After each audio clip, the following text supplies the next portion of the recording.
আজকে 4th ফেব্রুয়ারি এবং আজকে আমরা ওয়ার্ল্ড ক্যান্সার অ্যাওয়ারনেস ডে পালন করে থাকি এবং এই ক্যান্সার সংক্রান্ত যে থিম এই বছরের জন্য রাখা হয়েছে সেটা কিন্তু 2025 সাল থেকেই স্থির হয়ে গিয়েছিল। অর্থাৎ 2025 থেকে 2027 সাল পর্যন্ত একটাই থিম রাখা হয়েছে, ইউনাইটেড বাই ইউনিক, এবং এর কিছু লক্ষ্যমাত্রা রাখা হয়েছে।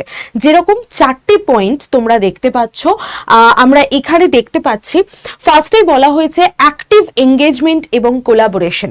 অর্থাৎ যেটা হয়, ক্যান্সার পেশেন্টদের সবার প্রথমেই মেন্টালি প্রচন্ড এফেক্ট করে।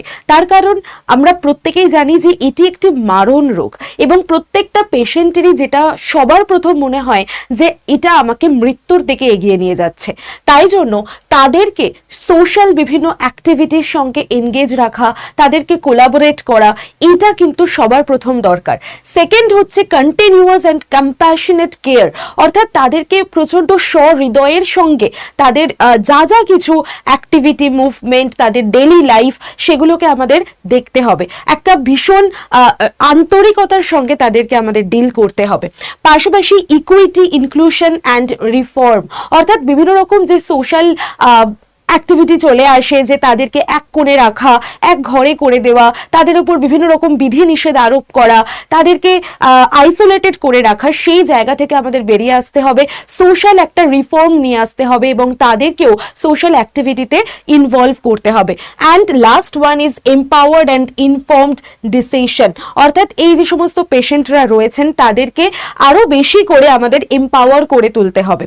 এই যে 4টে লক্ষ্যমাত্রা রাখা হয়েছে, বলা হয়েছে যে এই 4টের ওপর ভিত্তি করেই 2025 থেকে 2027 সাল পর্যন্ত যে থিম রয়েছে ইউনাইটেড বাই ইউনিক, সেটারই 4টে স্তম্ভ হলো এটি।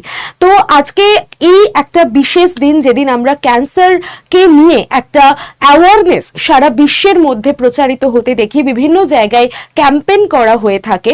তো তোমরাও তোমাদের আশেপাশে যদি এরকম কোনো ঘটনা থাকে বা এরকম কোনো পেশেন্ট থাকেন, তাদের প্রতি সহৃদয় হও এবং তাদেরকেও বিভিন্ন সোশ্যাল ভালো ভালো কাজে অ্যাক্টিভেট করো, তাদেরকেও ইনভলভ করো।